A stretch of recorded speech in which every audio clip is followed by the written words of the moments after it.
Oke, kali ini kita bakal kupas tuntas panduan resmi terbaru 2024 soal diabetes tipe 2 di Indonesia. Kenapa ini penting? Karena jujur aja, ini bukan cuma masalah kesehatan biasa. Ini tuh isu krusial yang bisa jadi nyentuh kita semua loh. Dan ya, paham soal ini adalah langkah pertama buat kita bisa ngambil tindakan. Dan ini dia fakta yang mungkin bikin kaget. Indonesia itu ada di peringkat kelima dunia loh untuk jumlah penderita diabetes dewasa. Bayangin, kelima di dunia. Ini bukan cuma angka di daftar peringkat ya. Ini benar-benar cerminan krisis kesehatan yang udah mendesak banget di negara kita. Nah, yang bikin makin khawatir apa? Diperkirakan, nih, 7 dari 10 penderita diabetes di Indonesia itu bahkan nggak sadar kalau mereka sakit. Nggak tahu sama sekali. Ini tuh kayak fenomena gunung es kan? Yang kelihatan di permukaan cuma dikit, padahal di bawahnya jauh lebih besar. Makanya kesadaran itu jadi kunci pertama buat ngebongkar ini semua. Coba kita lihat angkanya. Di tahun 2021 aja, ada 19,5 juta orang dewasa di Indonesia yang hidup dengan diabetes. 19,5 juta. Itu bukan cuma statistik loh. Itu bisa jadi teman kita, keluarga kita, tetangga kita. Ini adalah orang-orang nyata di sekitar kita. Jadi, ya bisa dibilang ini udah masuk level darurat diabetes. Tapi tenang, tujuan kita ngebahas statistik ini bukan buat nakut-nakutin. Anggap aja ini sebagai wake up call. Panggilan buat kita semua untuk mulai bertindak. Oke, sekarang mari kita lihat apa aja sih yang bisa kita lakuin. Nah, pertanyaannya sekarang balik ke diri kita masing-masing. Apakah Anda berisiko? Coba deh kita kenali bareng-bareng faktor-faktornya. Ini penting banget sebagai langkah pertama buat melindungi diri sendiri dan tentunya orang-orang yang kita sayang. Oke, sebelum lanjut, sebenarnya apa sih diabetes tipe 2 itu? Gampangnya gini, tubuh kita itu punya masalah sama yang namanya insulin. Insulin ini hormon yang tugasnya ngatur gula darah. Nah, masalahnya bisa dua, entah tubuh kita jadi kebal atau resisten sama insulin itu, atau pankreas kita nggak bisa produksi insulin yang cukup. Akibatnya, gula darah jadi nggak terkontrol. Nah, ini bagian pentingnya. Disinilah kekuatan kita semua berada. Ada loh faktor-faktor resiko yang sepenuhnya bisa kita kendalikan. Apa aja itu? Mulai dari berat badan, seberapa sering kita gerak, tekanan darah, kolesterol, sampai apa yang kita makan sehari-hari. Semua ini adalah hal-hal di mana pilihan kecil kita setiap hari ternyata punya dampak yang gede banget. Tapi tentu aja ada juga faktor-faktor yang, ya mau gimana lagi, emang nggak bisa kita ubah. Misalnya faktor keturunan atau genetika, usia yang terus bertambah, atau riwayat kesehatan keluarga. Penting buat tahu ini, karena justru dengan sadar ada resiko yang nggak bisa diubah, kita jadi punya alasan lebih kuat lagi buat fokus ngelola faktor-faktor yang bisa kita kontrol tadi. Jadi lebih krusial kan? Oke, sekarang kita masuk ke bagian yang paling ngasih harapan nih, yaitu pencegahan.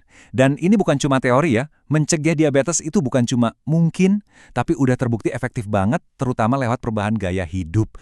Coba dengerin angka ini, luar biasa banget. Ada sebuah studi besar yang ngebuktiin kalau perubahan gaya hidup yang serius dan intensif itu bisa memangkas risiko kena diabetes tipe 2 sampai 58%. Wow kan? Ini bukti nyata kalau usaha pencegahan itu benar-benar ampuh. Terus gimana caranya? Nah, poin pentingnya adalah nggak harus ribet kok. Intinya cuma ada di 3 langkah ini. Pertama, turunin berat badan sedikit aja, nggak perlu drastis. Kedua, lebih sering gerak, lebih aktif. Dan ketiga, pilih makanan yang lebih cerdas dan lebih baik. 3 hal ini benar-benar langkah nyata yang bisa kita semua mulai dari sekarang.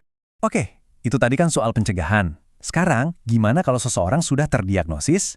Nah, fokusnya bergeser. Bukan lagi mencegah, tapi mengelola. Tujuannya adalah gimana caranya biar bisa hidup dengan baik, berkualitas, sambil secara proaktif mengendalikan kondisinya. Betul, ini soal mengubah mindset. Tujuannya bukan lagi sembuh total dalam artian hilang, tapi terkendali. Kuncinya di situ. Dengan menjaga angka-angka penting kesehatan tetap di level aman, kita bisa banget mencegah komplikasi di masa depan dan pastinya hidup dengan lebih nyaman dan berkualitas.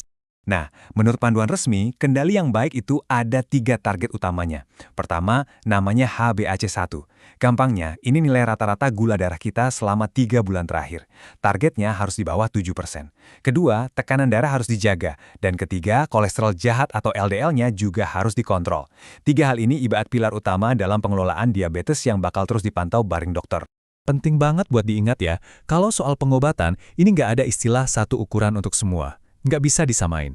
Rencana pengelolaan itu harus benar-benar personal, disesuaikan khusus buat Anda. Makanya, ini tuh sifatnya kemitraan. Anda dan dokter itu satu tim yang kerja bareng buat nemuin strategi yang paling pas. Oke, setelah kita bahas panjang lebar dari risiko sampai pengelolaan, sekarang pertanyaannya, so what? Apa yang harus kita lakukan?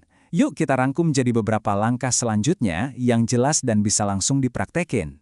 Coba deh kita berhenti sejenak di sini dan mikir, kira-kira apa satu hal paling kecil yang bisa Anda lakukan hari ini juga setelah selesai dengerin ini untuk menjaga kesehatan? Mungkin cuma jalan kaki 10 menit, atau ganti pesanan minuman manis jadi air putih. Sesuatu yang kecil aja. Jadi, kalau kita simpulkan, jalan ke depan itu intinya ada di 4 hal ini. 1. Kenali faktor resiko Anda sendiri. 2. Pokoknya gerakan badan lebih sering. 3. Buat pilihan makanan yang lebih cerdas. Dan 4. Yang nggak kalah penting, jangan pernah ragu untuk ngobrol dan konsultasi sama dokter. Udah, itu aja. Sesederhana itu intinya. Dan bisa langsung kita terapkan. Jadi intinya apa? Intinya adalah, diabetes itu nggak harus jadi penentu masa depan Anda. Justru, pilihan-pilihan yang kita buat setiap hari, mulai dari hari ini, itulah yang akan jadi penentunya. Informasi memang penting, tapi aksinya, nah itu yang akan mengubah segalanya.